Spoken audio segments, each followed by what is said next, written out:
pesawat luhur, kami pasukan Garuda, bulu baja kamu gak pudar, segelintir asa jadi langkah gagah berkobar.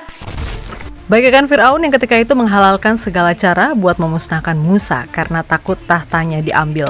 Tim-tim di grup C, terutama mereka yang punya nama besar pun, punya siasat yang sama agar status tim elit Asia nggak goyah karena ulah Indonesia. Yap, secara mendadak Indonesia menjelma menjadi tim yang sangat diwaspadai gara-gara program naturalisasi.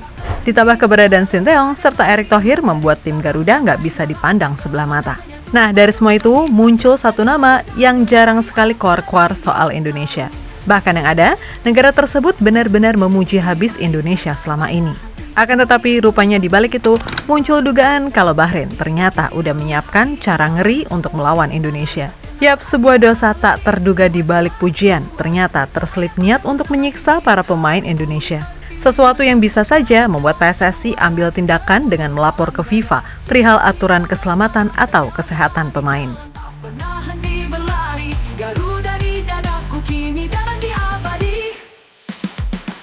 Garuda terbang tinggi, menembus langit biru, harapan tak terhenti, walau badai membiru. Dari Sabang sampai Merauke, semangat menyatu padu, kami pasukan Garuda meraih asa tertinggi.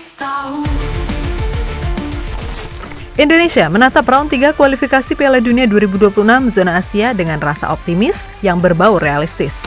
Yap, target mengunci posisi 4 adalah yang sekarang benar-benar serius untuk didapatkan. Dan sudah pasti kuncinya ada di laga melawan China serta Bahrain.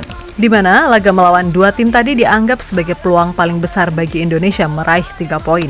Karena secara level, entah itu China ataupun Bahrain, masih sama dengan Indonesia. Berbeda dengan Jepang, Arab, atau Australia, yang secara pengalaman aja beneran udah jauh gapnya. Namun kendati secara peluang kita bisa ambil dari China ataupun Bahrain, toh nyatanya juga pastinya nggak segampang itu.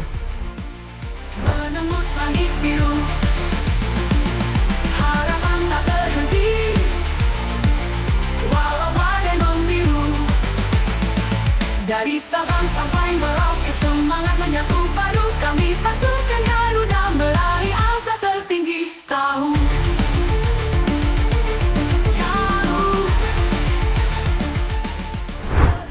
Yap, kita tentu tahu kalau China udah menyiapkan rencana untuk membuat Indonesia main dalam kondisi drop dengan menempatkan stadion yang jauh. Dan sejatinya itu sudah bisa teratasi ketika PSSI memutuskan untuk mencarter pesawat khusus agar nggak kebanyakan transit serta memakan waktu.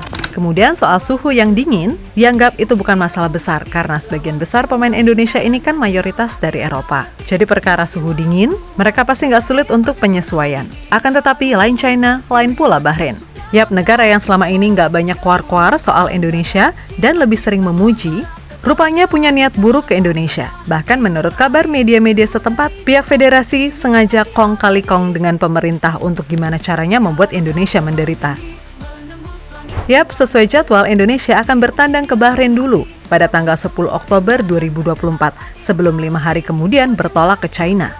Nah, kabarnya pihak federasi Bahrain bersama pemerintah setempat sedang mengupayakan untuk memajukan jadwal pertandingan yang awalnya malam hari jadi dimainkan sore atau kalau bisa siang hari. Tentu semua itu dilakukan agar pemain-pemain Indonesia terutama yang dari Eropa kepanasan. Karena menurut Lahat Pos, suhu di Bahrain bisa mencapai lebih dari 40 derajat Celcius di siang hari.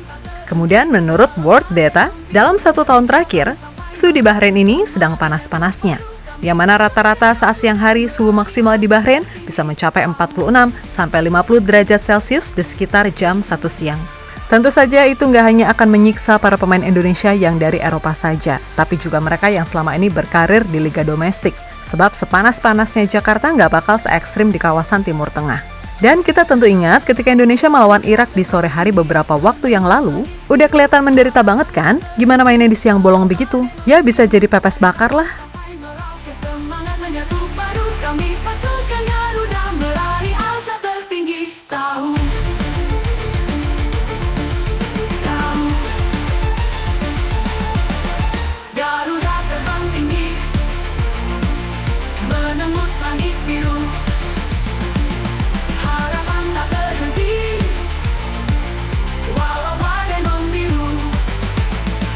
Dari Sabang sampai Merauke, semangat menyatu. Yap, jika saja rencana sejati itu beneran dilakukan, maka bisa jadi PSSI akan ambil tindakan dengan lapor ke FIFA maupun AFC. Sebab bagaimanapun itu sangat berbahaya, gak cuma bagi pemain Indonesia tapi Bahrain itu sendiri. Dilansir dari BBC Indonesia, ketika suhu tubuh semakin panas, pembuluh darah pun akan terbuka. Ini menyebabkan tekanan darah menjadi lebih rendah dan jantung bekerja lebih keras untuk mendorong darah ke seluruh tubuh. Situasi itu memunculkan gejala ringan seperti ruam panas yang gatal atau pembengkakan kaki akibat pembuluh darah yang bocor. Jika suhu tubuh memanas hingga 39-40 derajat Celcius aja, maka otak akan memberitahu otot-otot untuk melambat sehingga rasa lelah mulai muncul. Lalu pada suhu 40-41 derajat Celcius, kelelahan akibat panas kemungkinan terjadi. Dan pada suhu di atas 41 derajat Celcius, tubuh mulai mati. Proses-proses kimia di dalam tubuh mulai akan terpengaruh oleh situasi ini, sehingga sel-sel memburuk dan beresiko memicu kegagalan organ ganda. Tubuh bahkan tidak bisa lagi berkeringat, karena pada titik ini aliran darah ke kulit berhenti, membuatnya terasa dingin dan lembab. Sengatan panas atau heat stroke yang dapat terjadi pada suhu di atas 40 derajat Celcius memerlukan bantuan medis profesional dan apabila tidak segera ditangani, kemungkinan untuk bertahan hidup pun tipis. Ya, menurut George Havenit, Profesor Fisiologis Lingkungan dan Ergonomis dari Universitas Loughborough, mengatakan bahwa kelembapan udara sangat mempengaruhi seberapa banyak kita bisa berkeringat. Jika kelembapan udara tinggi, kemampuan untuk berkeringat terganggu, sehingga membuat tubuh merasa tidak enak. Tetapi jika panas terjadi dalam kondisi kering, keringat bisa membantu menurunkan suhu tubuh. Kita bisa menguapkan banyak kelembapan dari kulit kita, tetapi kita juga harus memproduksinya. Ini berarti berkeringat yang banyak dengan cepat, tetapi kemampuan orang menghasilkan keringat juga terbatas, kata Prof. Havenit. Ya, berkaca dari penjelasan dari BBC Indonesia, serta Prof. Havenit, sudah jelas apapun itu, efek dari suhu ekstrim sangatlah tidak bagus. Lawang buat jalan kaki biasa aja udah kelimpungan, lah ini suruh main bola, intensitas tinggi pula. Atas dasar itulah, jika semisal rencana ini beneran dilakukan, maka PSSI bisa aja mengadukan masalah ini ke FIFA langsung. Sebab menurut FIFA Stadium Safety and Security Regulation, disebutkan secara detail mengenai prosedur pelaksanaan pertandingan sepak bola. Mulai dari persiapan, syarat stadion, hingga langkah-langkah yang harus dilakukan jika terjadi situasi darurat. Yang mana artinya itu mencakup segala hal termaksud pertimbangan waktu bermain. Misal kayak di Liga Inggris, di sana main jam 12 atau jam 1 siang ya aman-aman aja. Karena cuaca di sana dingin atau sepanas-panasnya, nggak bakal bisa bikin kita jadi pepes bakar. Untuk itu, seperti yang pernah ditegaskan oleh Pak Erik, kalau timnas Indonesia dikerjai di laga away, maka gantian mereka yang kita kerjain balik ketika tandang ke sini. Kan gitu. Dari Sabang sampai Merauke, semangat menyambut padu kami pasukan Garuda meraih asa tertinggi. Tahu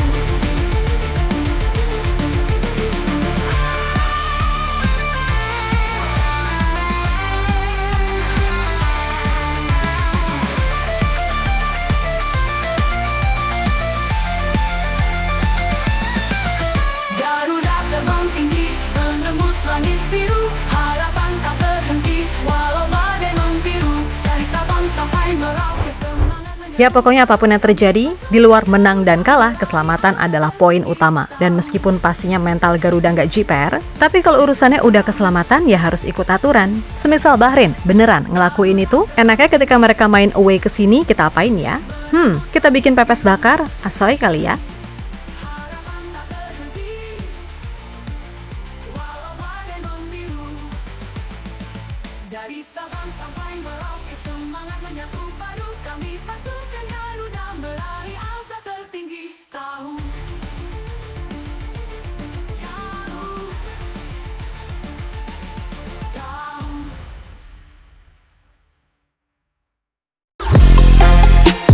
Halo, izin iklan sebentar ya guys. Jadikan ruangmu bernuansa timnas. Temukan beragam poster dinding, sepak bola dan timnas dengan desain menawan, kualitas premium dan harga yang tidak akan menguras kantong. Segera klik link Shopee di deskripsi video ini dan dukung timnas dengan sepenuh hati. Mulai dari dinding rumahmu.